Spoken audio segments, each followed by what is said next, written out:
A mensagem da cruz é poder e sabedoria que envergonha o orgulhoso, mas faz do humilde que crê vitorioso. Bem-vindo, bem-vinda à nossa série aqui em 1 Coríntios, que tem falado de um amor que conecta e amadurece vidas para a glória de Deus.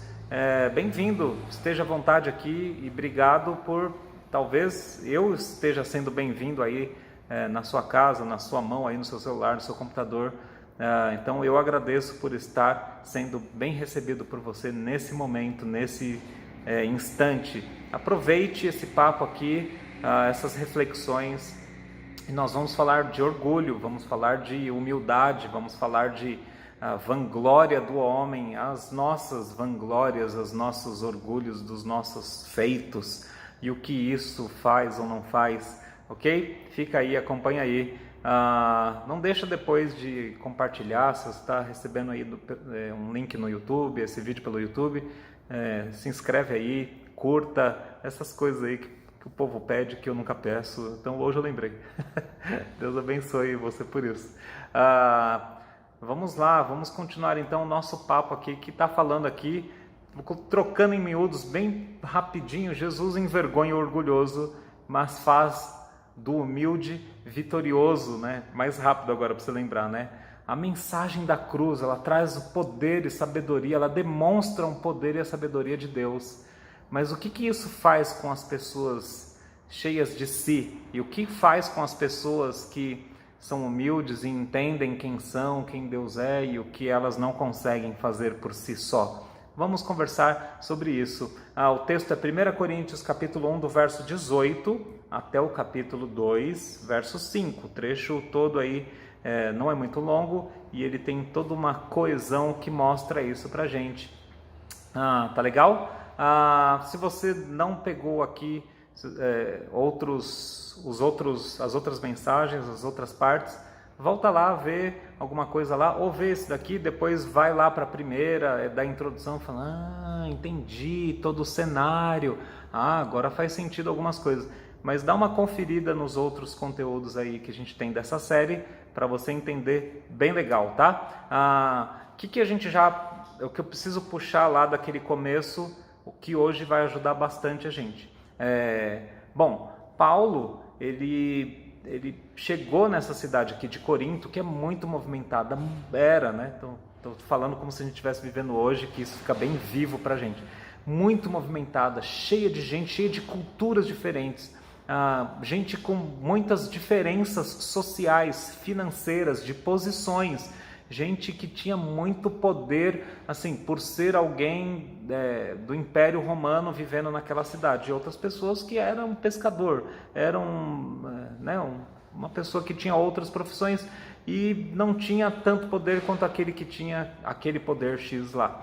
Muito contraste social, financeiro, cultural, gente de cultura diferente.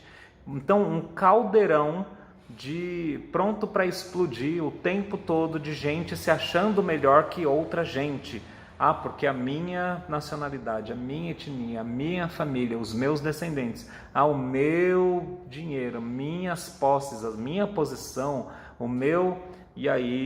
e talvez aqueles que não tinham tantas coisas assim, ou não tinham aquelas condições que os outros estavam falando que eles eram tão bons por causa disso, talvez ficassem olhando para esses e querendo construir algo para depois mostrar que era o tal e exercer poder.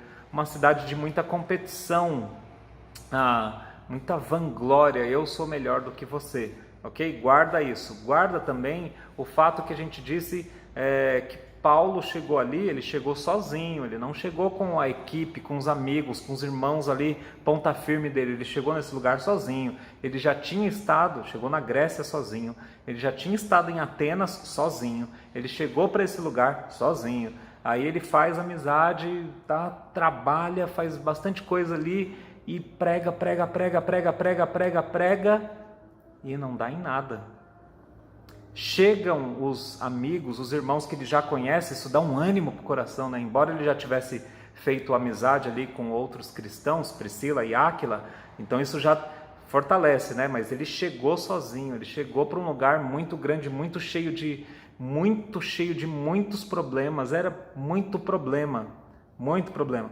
E aí pensa na cabeça, no coração desse homem que quer comunicar as coisas de Deus.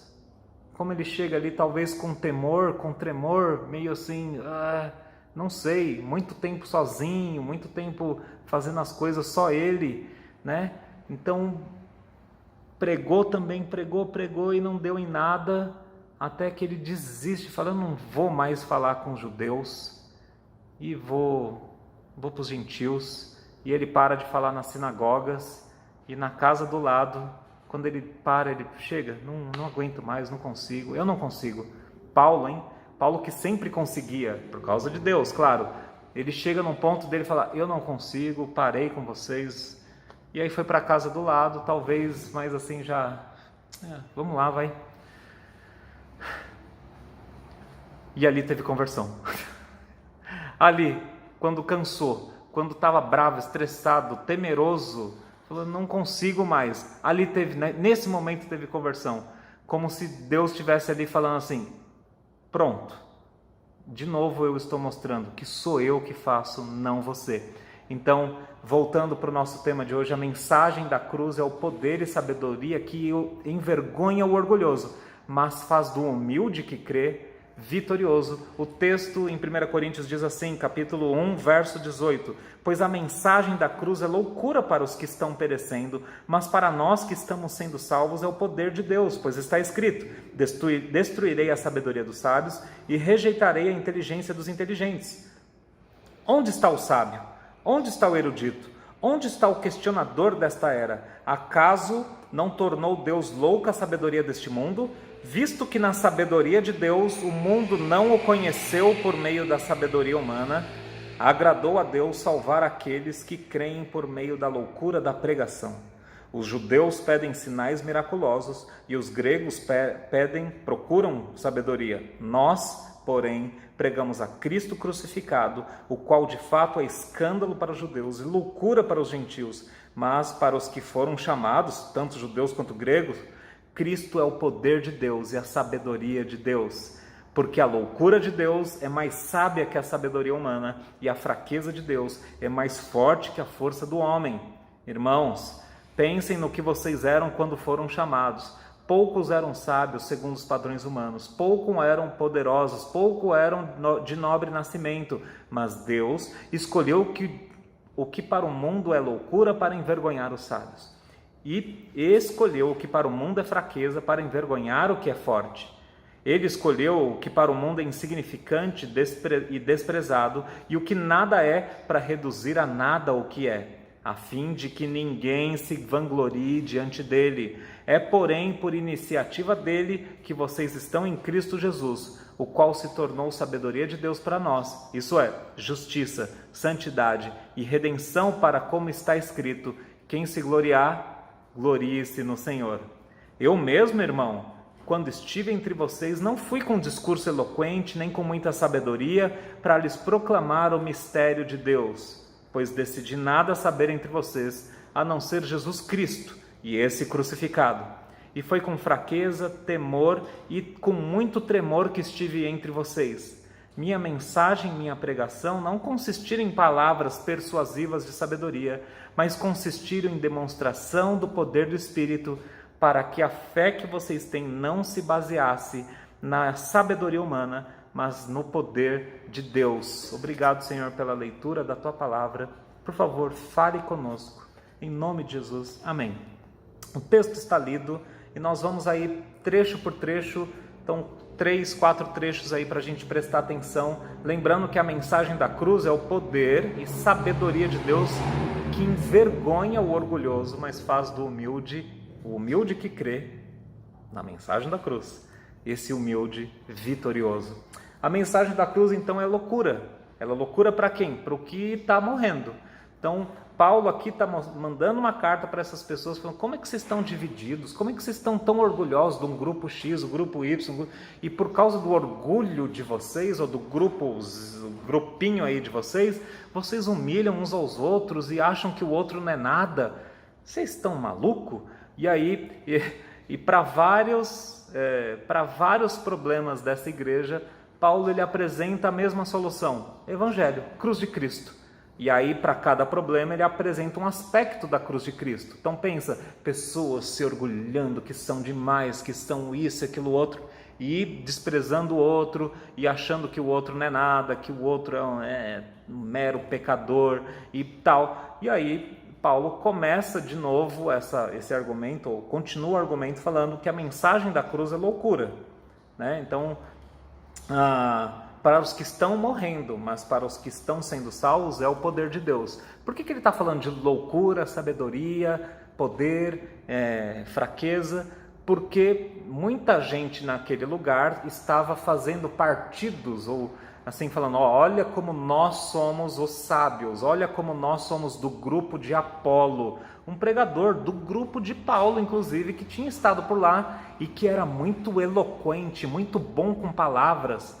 E aí as pessoas estavam se dividindo em grupinhos, e aí falando, não, nós somos do grupo da sabedoria, do grupo que fala bem, que prega bem, que etc. E outros grupos com outros estilos. E aí Paulo vai atacar direto isso aqui. Que sabedoria que vocês têm. A mensagem da cruz é que é sabedoria. Ela é loucura para quem está morrendo, mas para os que estão sendo salvos, essa que é a sabedoria. E é isso, é a mensagem da cruz. Então, ela é loucura para quem está morrendo, mas é sabedoria de Deus para quem, é poder de Deus para quem está sendo salvo. Como assim? Você sabe disso, né? Você sabe coisas que a gente vive, que a gente vê, que a gente está vivendo e querendo, participando, que para uns é a melhor coisa do mundo e para outros é motivo de, olha lá ele. Lembra, vou te dar um exemplo bíblico, depois vou te dar outros exemplos aqui do cotidiano. Lembra como para Noé e o tempo dele preparar uma arca e avisar as pessoas, olha, Deus não gosta dessa maldade, dessa perversidão que estamos vivendo aqui. Ele vai destruir tudo. Quem quiser se salvar disso, quiser estar depois da destruição, na próxima etapa, na nova vida, venham para a arca, porque Deus vai destruir tudo. Venha, eu estou construindo algo aqui que Deus mandou que vai salvar todo mundo. E aí, para quem não cria em nada disso, era loucura. Para com isso aí, não é? Tá doido, é? Que esse negócio de Deus de novo, esse negócio que Deus não gosta disso, não gosta daquilo, ele só gosta daquelas coisas que ele falou. Então, para com isso é loucura. Então, loucura para quem morreu no dilúvio, mas para quem foi salvo dentro da arca, foi poder de Deus. A gente vê isso na nossa vida, no dia a dia. Para quem precisa mudar o estilo de vida, o estilo de alimentação, atividade física, para quem está mudando o estilo de vida, atividade intelectual, o que quer que seja, você entendeu que não é bom comer tais coisas e é melhor comer tais coisas. Parar com gordura ou pegar tais tipos de alimentos e cortar a gordura, cortar a fritura, ou diminuir bastante, cortar o açúcar, diminuir bastante. Você viu que isso dá uma saúde assim enorme para você. Beleza. Para você que está sendo salvo de tanta doença, é poder. E para quem não está acreditando em nada disso, é loucura. Fala, quer dizer que você não quer? Não quer aqui, ó, aqui. O cara lá com 300 quilos, pronto para ter um infarto, e você que é o louco, que você que é o ridículo. Tudo bem, para ele que está morrendo, o seu papo é uma loucura. Mas para você, é poder de Deus. Ter mudado o estilo da tua alimentação, o estilo da tua vida, querer ficar mais alguns anos aí para cuidar da sua família, para viver uma vida digna de Deus, e aí continuando por quantos mais anos ele der, viver uma vida de propósito e uma missão relevante no mundo. Para você mudar o estilo de vida, é poder de Deus. Para o outro que está morrendo, vai querer viver 30 anos a menos da vida, é loucura. Então, tem sempre essa tensão entre a sabedoria de Deus e a sabedoria dos homens. Quer comer pizza até ficar entupida a artéria? Vai lá. Mas Deus está mostrando uma outra sabedoria.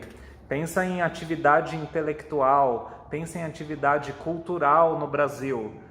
Para quem está morrendo culturalmente, Mostrar um Beethoven para o funkeiro vai ser loucura. Ele vai falar, ah, que ridículo.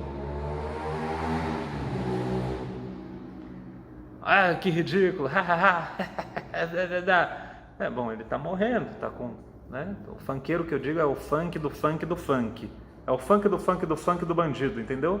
Não é aquele estilo musical lá que tem toda aquela levada legal lá do funk americano, tá? Tem até o funk brasileiro mais antigo, mais raiz, que tinha letra, tinha melodia, que ainda ia. Mas eu tô falando funk do funk do funk do bandido, do cavalo do bandido, entendeu? Então, para quem está morrendo, mostrar uma coisa boa culturalmente vai ser ridículo, vai ser...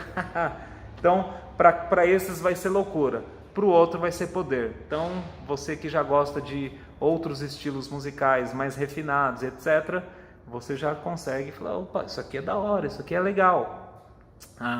Mas não motivo de vanglória, mas motivo de, poxa, que legal. É esse o princípio. Deus traz a mensagem da cruz para a gente, traz a verdade, a realidade de que o homem precisa de alguém, que alguém tivesse perfeito, vivido uma vida perfeita e morrido por ele, pagado o preço, feito a obra completa para ele, que ele não faria.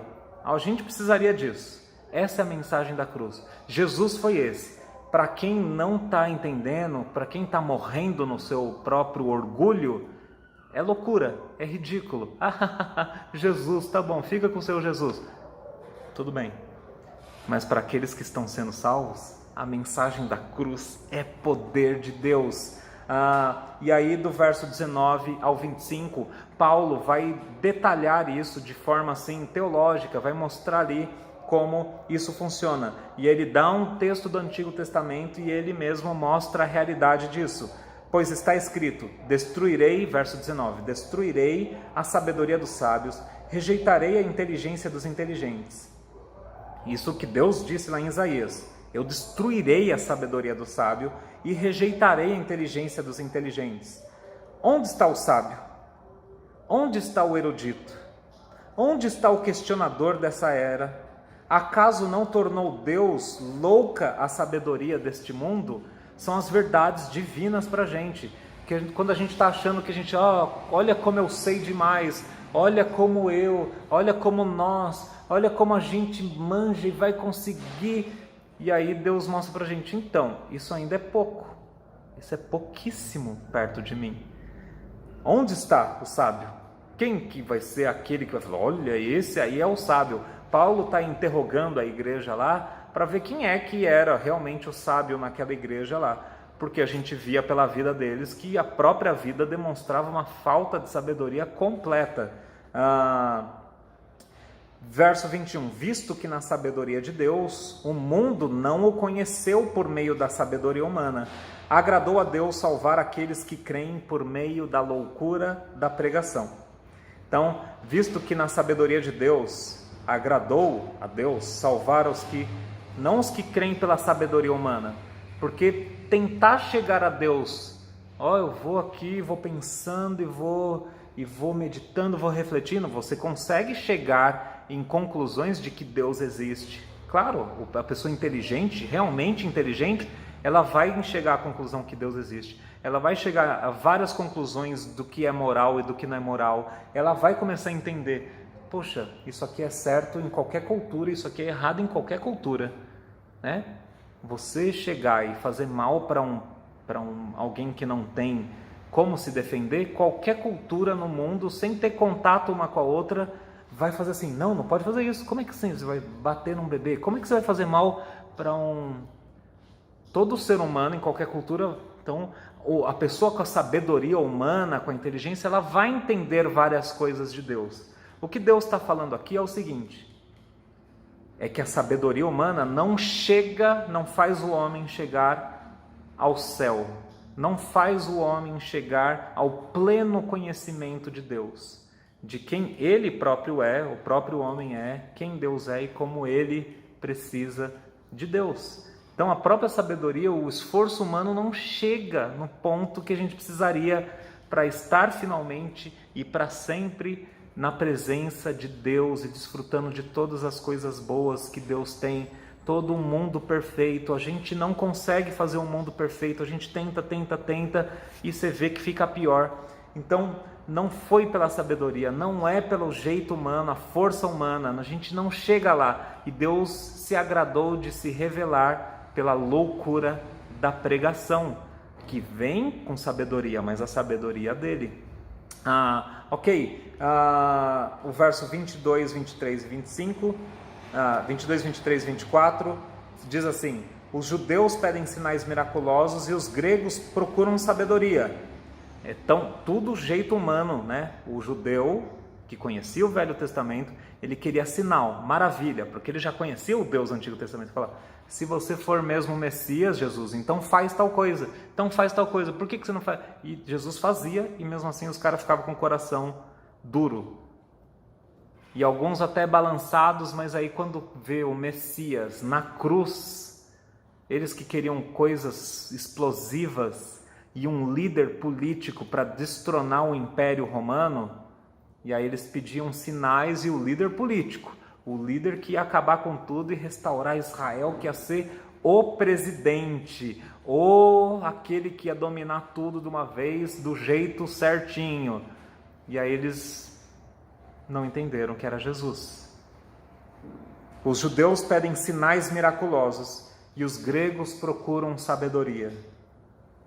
Nós, porém, pregamos a Cristo crucificado, o qual de fato é escândalo para o judeu e loucura para os gentios. Mas, para os que foram chamados, tanto judeus quanto gregos, Cristo é o poder de Deus e a sabedoria de Deus. Porque a loucura de Deus é mais sábia que a sabedoria humana, e a fraqueza de Deus é mais forte que a força do homem. Claro que um jeito aqui, um jeito de falar de Paulo, né? Que Deus não tem fraqueza, Deus não tem loucura. Ele está falando assim: se Deus tivesse uma fraqueza, se Deus tivesse loucura, ela ainda ia ser infinitamente superior do que a nossa força e a nossa sabedoria. Então, se rende ou não se rende? Se rende logo a isso. Se rende à sabedoria e o poder de Deus, que é demonstrado na cruz, em Cristo. É isso que faz todo mundo cair no chão. É isso que faz o orgulhoso ser humilhado por Deus. A mensagem da cruz é o poder e a sabedoria de Deus que humilha o orgulhoso, porque o judeu queria sinal, queria não sei o que, e ele tinha um jeitão dele, o jeito próprio, é o orgulho dele. Não, vai ser de tal jeito, é de tal jeito, tem que ser de tal jeito. E o grego também tinha um jeito, olha, é aqui a sabedoria. Um era poder, o outro era sabedoria. E Deus fala assim: então, o que vocês querem ainda é muito pouco, e ainda é a ação e a obra de vocês. Sinal, explosão e tudo mais, um reino político que vai detonando todo mundo. Então, esse é o teu jeitinho aí próprio de fazer. A democracia, o pensamento, a filosofia, muito bom, mas não chega longe também, né? Tem muita fraqueza e não consegue cumprir o que promete. Então, Deus humilha o orgulhoso judeu, humilha o orgulhoso grego, humilha a autoação do homem, a autojustiça do judeu, a autojustiça do grego, e fala: ou vocês dois se rendem para o único que é Jesus, ou vocês não chegam lá. E para a gente não ficar aqui pensando o judeu e o grego, o sinal e a sabedoria, mas minha vida não é disso. É sobre nós também, é sobre os nossos jeitos, é sobre o nosso jeito de encarar que a política vai nos salvar, que a fórmula econômica tal vai nos salvar, que é o não sei o que vai fazer acontecer, que é o investimento X, é o investimento Y. Não, que não é nada disso, que é uma vida pacata, que é uma vida no campo. Não, que é uma vida que não se... A gente está cheio o tempo todo, todos nós, com cada cultura, cada jeitinho, cada lugar, cidade, estado, país, igreja, tem um jeitinho que vai caindo naquele mesmo jeito de querer falar: não, a vida só funciona assim. E a gente quer fazer as nossas fórmulas e a gente depois vai se orgulhar, se vangloriar do que, olha como nós somos... blá blá blá blá blá blá, olha como nossa descendência consegue fazer isso aqui tão bem, olha como eu tenho tudo isso aqui. Como é que esse texto bate na gente? Como é que isso bate no nosso coração? Como é que a gente lida com isso? Não é a habilidade, não é a sua habilidade, a sua estratégia. Não eram os sinais que os judeus estavam querendo e faziam força para ter. Não era a sabedoria que o grego queria, desenvolvia, que iria fazer algo acontecer em relação ao homem e Deus. Não é a sua habilidade, não é a sua estratégia, não é a sua inteligência, não é as suas manhas. Você tem as manhas? Não é as tuas manhas que vai fazer Deus se curvar para você e os seus objetivos. E aqui fica perguntas para a gente também, né? Já está na metade do texto. Quais são os padrões humanos que eu estou tentando pautar a minha vida? Quais são os gurus que eu sigo, que eu ouço? O que tem muito no meu feed do YouTube, que está direto lá? Quais são os meus pensamentos, as minhas ideias tão altas, tão elaboradas, que eu acho que eu zerei a vida, que eu dominei tudo? Orgulho, é orgulho seu, é orgulho nosso. O meu jeito aqui de pensar, eu já zerei. Não, você começa a falar com a pessoa, eu falo, não, isso é simples. Aí começa a te dar aula do jeito dela, da coisa que ela já sabe de tudo, e não ouve mais o que outras posições têm para colocar. As posições humanas, elas ainda vão ficar se construindo, porque elas são insuficientes. Então, quais são os padrões humanos que eu estou tentando pautar a minha vida? Estou tentando zerar a vida? Qual o guru, o mestre, aquele tipo de teologia, filosofia, pensamento que eu sempre sigo, que eu sempre ouço, está lá no meu celular, no meu YouTube, eu sempre tenho lá sugestões, ouça mais disso. Não é nem o judeu, a sabedoria, o poder e os sinais do judeu, nem a sabedoria do grego, não é nem o estilo X do governador tal, nem o Y, não é nem tal coisa, nem tal coisa. Mais perguntas aqui. Quais são os padrões do mundo de poder e sabedoria que eu quero implantar na minha família, na minha vida, na igreja que eu faço parte, achando que isso vai dar certo? Quais são os padrões humanos de poder e sabedoria? O que é poder pro mundo?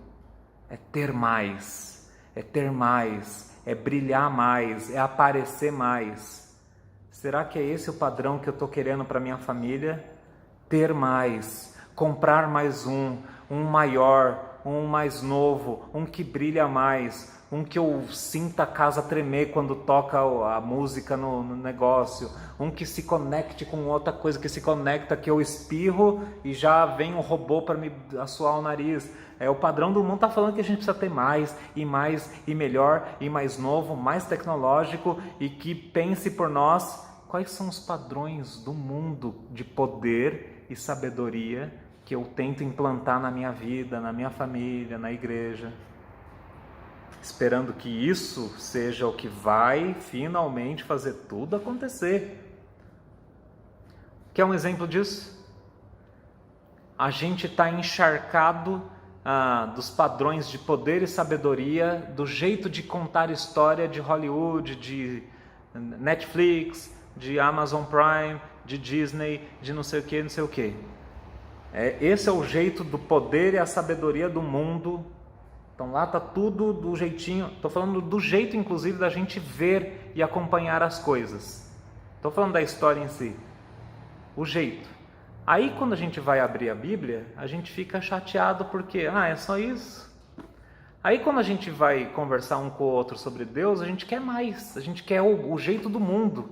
Aí quando a gente vai para a igreja, ou está em igreja, né? Não é só um local, mas quando a gente está reunidos para conversar e ouvir Deus falar com a gente quer que as coisas sejam que nem o poder e a sabedoria do mundo para contar histórias, que tem que ser rápido, tem que ter corte, tem que brilhar muita luz, tem que aparecer um monte de luz de escritos na tela, cortes rápidos, e aí acabar em 5 minutos, porque senão... Esse é o jeito e o poder e a sabedoria do mundo.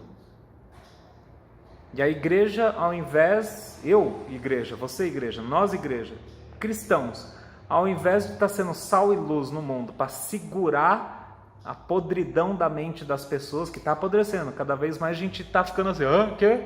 Não consegue prestar atenção por 2 minutos seguidos em alguma coisa. Ao invés da gente segurar e trabalhar mais uns com os outros isso, a gente está indo para o padrão de poder e sabedoria do mundo e achando que as coisas vão dar certo. Acontece que Deus fala assim: mas para os que foram chamados, tanto judeus como gregos, Cristo é o poder de Deus e a sabedoria de Deus. O resto é resto. Do verso 26 até o 31, inclusive até o capítulo 2, 3, nós vamos ver que Paulo aí dá o próprio exemplo da igreja e dele mesmo, como aquelas pessoas não eram. Como assim que vocês estão se humilhando, se dividindo e um achando que é melhor que o outro? Mas vocês lembram do Evangelho? O Evangelho não diz sobre isso e vocês mesmos não tinham uma condição tão boa assim, agora o que vocês estão querendo fazer? Então Paulo mostra a vida deles e mostra a própria vida dele para falar, olha, não é o orgulho, é o contrário. E a gente admitir quem a gente é e perceber que nem o mais alto, o mais sábio, o mais forte, o que tem mais dinheiro, não é nada diante de Deus. Olha lá como ele diz isso no verso 26 em diante. Irmãos, pensem no que vocês eram quando foram chamados. Poucos eram sábios segundo os padrões humanos, poucos eram poderosos, poucos eram de nobre nascimento. Poucos tinham dinheiro, poucos tinham posses, poucos sabiam fazer vídeos lindos e brilhantes, etc. Poucas igrejas, quando foram chamadas por Cristo, sabiam montar telão de LED. Poucas pessoas que compartilham a palavra de Deus sabiam fazer um negócio muito rápido, muito corte, muito etc, muito etc. Não é isso. Mas Deus escolheu o que para o mundo é loucura para envergonhar os sábios, escolheu o que para o mundo é fraqueza para envergonhar o que é forte. Ele escolheu o que para o mundo é insignificante e desprezado, e o que nada é, para reduzir a nada o que é, a fim de que ninguém se vanglorie diante dele, diante de Deus. Deus escolheu o que para o mundo é loucura para envergonhar o sábio. Escolheu o que para o mundo é fraqueza para envergonhar o forte.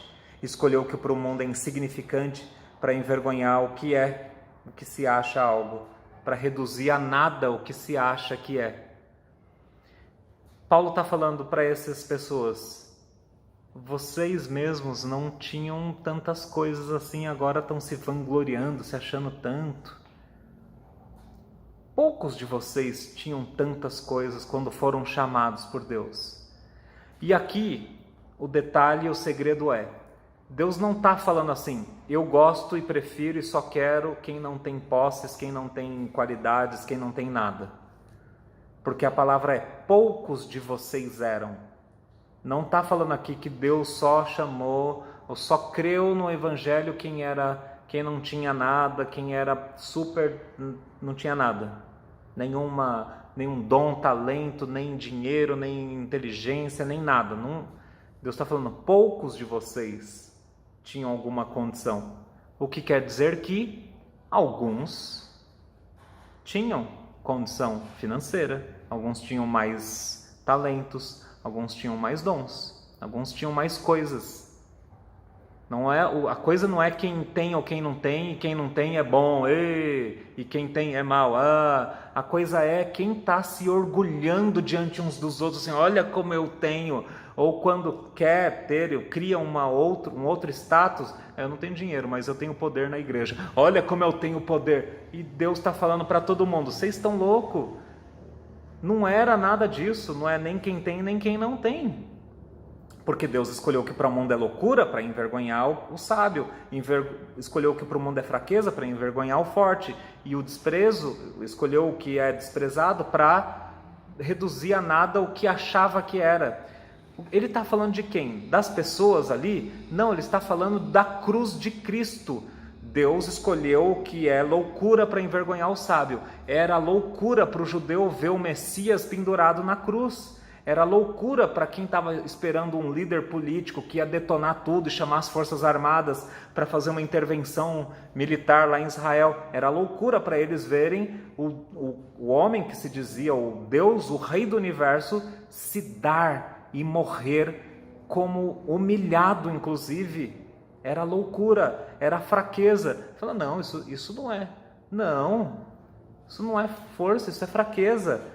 Claro, Deus estava mostrando que através da humildade ali, da fraqueza, do desprezo representado em Jesus, o que caiu em Jesus, é que viria a salvação. Então o texto todo é sobre a cruz de Cristo, é sobre Jesus. Então ninguém tem do que se orgulhar diante de Jesus.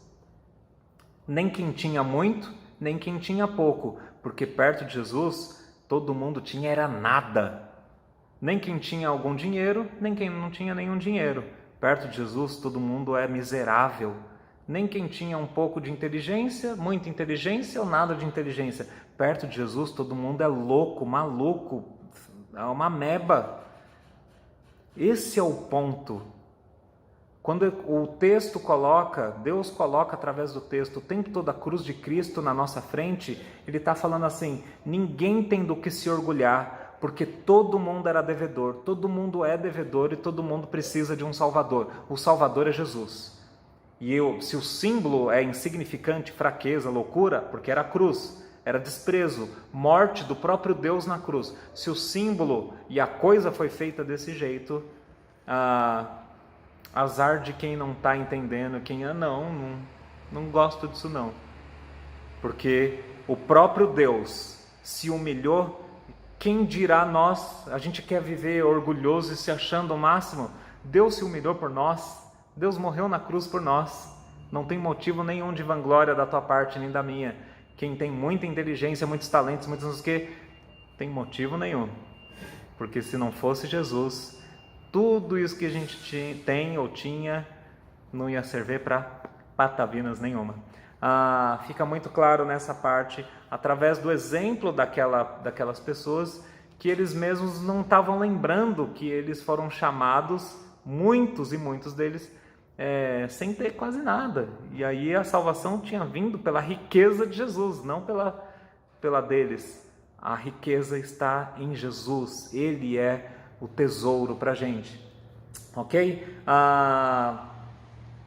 E olha como Paulo dá o exemplo dele também. Eu mesmo, irmãos, quando estive entre vocês, não fui com discurso eloquente, nem com muita sabedoria para lhes proclamar o mistério de Deus, pois decidi nada saber entre vocês, a não ser Jesus Cristo e este crucificado.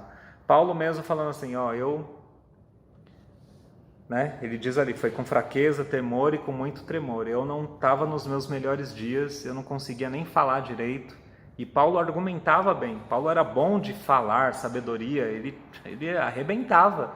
Mas ele falou, eu não cheguei com sabedoria, me enrolei todo, não consegui nenhum resultado. Quando eu abri mão, quando eu parei, falei, deixa eu só falar aqui rapidinho de Jesus para vocês. Aí teve conversão. Viram?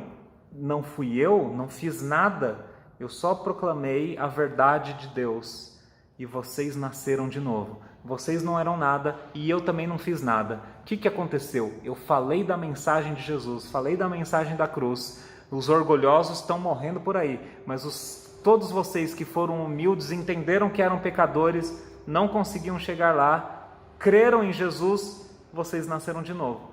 Não foi por mérito de vocês, nem foi por mérito do meu jeito de falar. Eu só falei de Jesus. Gente, isso é lindo demais.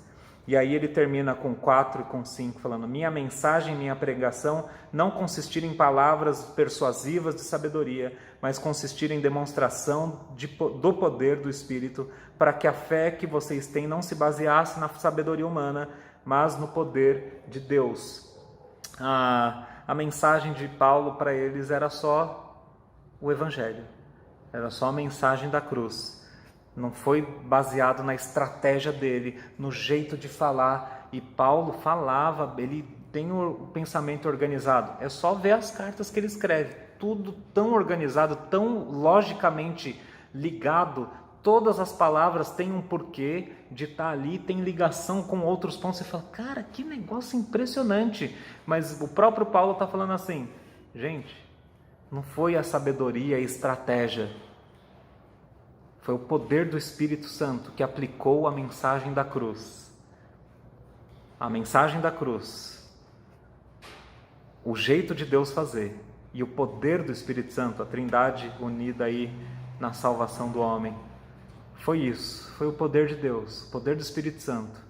Deu vida a vocês, vocês ouviram a mensagem da cruz, vocês viram que Jesus é o Salvador, vocês humildemente se entregaram a Ele, vocês são recompensados, foram recompensados. No começo do nosso trecho, a recompensa do humilde é salvação. Né? Loucura para os que estão perecendo, mas para nós que estamos sendo salvos é o poder de Deus. O humilde que creu na mensagem, ele tem a recompensa. Ele foi vitorioso com a salvação. Ele teve a recompensa de ter entendido. Ele teve a recompensa de ter nascido de novo. Ele teve a recompensa de entrar numa família que ninguém é melhor que ninguém. Ah, o cara tem 1 milhão e o cara tem R$2. É a mesma família, é a recompensa do humilde que crê. O cara do 1 milhão pode ter sido humilde também para crer, e ele é de Jesus. E o cara dos R$2, ele foi humilde para crer, que é pecador, aquele também é pecador, todo mundo é pecador, creu em Jesus. Qual que é a recompensa? Salvação, mesma família, a gente compartilha da vida agora todos, sem ninguém se gloriar de si mesmo, mas todos dando glória a Jesus. Meu irmão, o texto é muito forte para a gente e eu preciso deixar algumas aplicações aqui para você. Se não foram os meus méritos, por que eu rapidamente classifico o meu irmão como menor, pior, menos crente que eu? Se não foi o meu mérito que me trouxe a vida de Deus, foi o mérito de Jesus, por que tão rapidamente eu começo a menosprezar o meu irmão? Poucos nessa igreja tinham poder aquisitivo. Alguns tinham, poucos tinham poder aquisitivo, poder humano, posições no Império Romano. Poucos tinham. Agora, perto de Cristo, nenhum nem outro tinha nada. E em Cristo tinham tudo.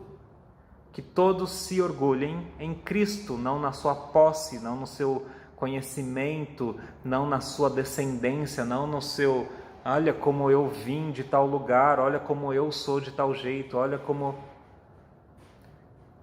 Nem quem tinha algo, nem quem não tinha nada diante de Deus. Somente Cristo é quem traz tudo para nós. Então cuidado, cuidado com o que você está pensando do outro. Se você está olhando muito para o lado, para o amigo, para alguém da família, da outra família, para alguém que você conhece ou na igreja mesmo. Se eu tivesse o que fulano tem, se eu tivesse o dinheiro que o fulano tem. Cuidado, tá? Cuidado. Cuidado. Porque se eu tivesse um... É fácil para ele, né? Porque ele tem aquilo, ela tem aquilo, mas eu não. Isso aqui é um passo, esse sentimento é um passo para você se vangloriar diante dos outros quando você tiver alguma coisa. Porque esse pensamento, essa mente invejosa e de facção, o outro tal, então você está achando que o dinheiro, o conhecimento, ou o que quer que seja que alguém tenha, mais oportunidades, né, uma saúde de Torá, se eu tivesse essa... é que eu não tenho, então... Isso é um passo para você estar se orgulhando quando você tiver alguma coisa. Cuidado também o irmão que tem algo. Eu manjo disso. Olha o meu dinheiro. Pobre é fogo nessa gente que não sei o que. Cuidado, você também. Eu manjo muito disso. Credo, essas pessoas que não entendem, que não sabem, eles não sabem das coisas que eu sei, que a gente sabe, que a gente estuda, que a gente tem um conhecimento aqui tão elevado. Cuidado com o teu jeito de se vangloriar e tratar, mesmo que seja no teu coração, o outro, porque não foi nem isso que te salvou. Como eu conheço, foi a ação do Espírito Santo que quebrou a dureza da tua mente e você tem entendido, eu sou pecador, eu nunca vou chegar lá. E se você for sincero, você vai perceber que a cada dia que o Espírito Santo coloca a palavra de Deus na tua frente, você enxerga mais coisa que você tem aí que você não sabia que Deus precisa te transformar. Então, cuidado aquele que tem, cuidado aquele que não tem, aquele que tem pouco, que tem muito. Então, dinheiro, inteligência, carisma, saúde, forte, tal, dons, talentos. Cuidado na comparação um com o outro e ficar, ai, se eu tivesse, nossa, como eu tenho. Ninguém se vanglorie de si mesmo, mas todos de Jesus. Quem se gloriar, se glorie dele. Tá? Somos todos iguais em Jesus. Ok? A aplicação para você que trabalha com pessoas, que está em ministério, que é pastor, que é líder de jovens, que é líder de mulheres, que é líder de homens. Qualquer coisa que seja, que você que pastoreia a tua família, que você quer que a tua família ande mais perto de Deus. Você percebeu que no texto o tempo todo está falando, não é a sabedoria, não é o jeito humano, não é a força do homem que faz. A gente fica se orgulhando da nossa estratégia, do nosso jeito, do jeito que a gente montou, a nossa visão, a nossa missão. Eu estou com a estratégia perfeita aqui que vai acontecer aqui. E aí, gente, não é a sua força, não é a minha força. Não é seu jeito, não é seu carisma.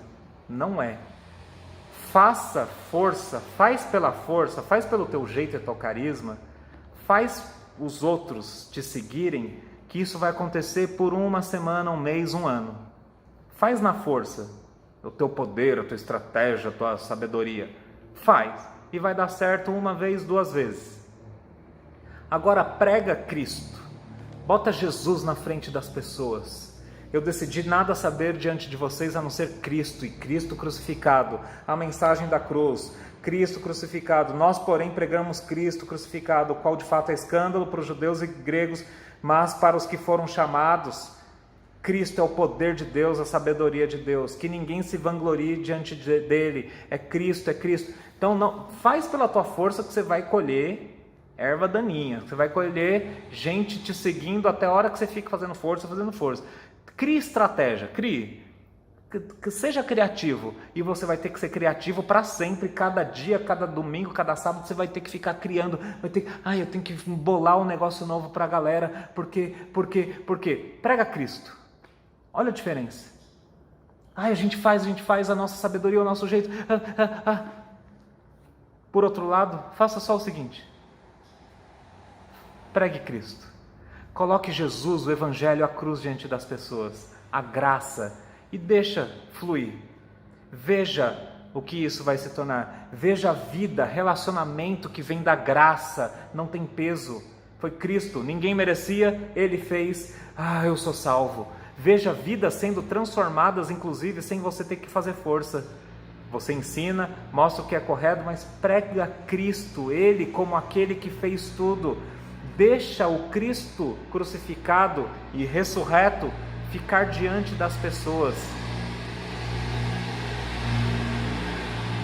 E aí você pode descansar, porque o resultado é com Deus. Pare de tentar moralizar. Pare de tentar legalizar. O tempo todo a gente tem que ter um jeito, fazer a estratégia e mostrar como a gente tem que... Para de infernizar a tua vida e a vida dos outros. Deixa Jesus e a mensagem da cruz bem diante das pessoas. Tira o seu tem que isso, tem que aquilo. Para, você não tem tanta estratégia, tanta palavra dura e chata e infernal por tanto tempo. Não dá. Você vai cansar, você vai ser esmagado por isso. Eu sei que você tem até uma boa intenção com isso. Prega Cristo. Em cada parte das Escrituras, prega Cristo. Vai ler sobre Abraão com a galera? Prega Cristo lá de Abraão. Mostra a conexão. A Davi prega, mostra como Jesus é o verdadeiro. E descanse. A resposta... Quando a gente está deixando o tempo todo Jesus diante das pessoas, não é deprê, não é o peso, não é ter que criar uma estratégia nova por semana. A resposta, quando Jesus está diante dos nossos olhos, é aleluia, louvado seja Deus, que alegria, ufa, estou salvo, que alegria, quero mais, quero andar mais, quero ouvir mais. Quando que vai ter a próxima vez? Não precisa de tanta estratégia não, meu irmão. Prega Cristo, Ele nos basta. Deus abençoe.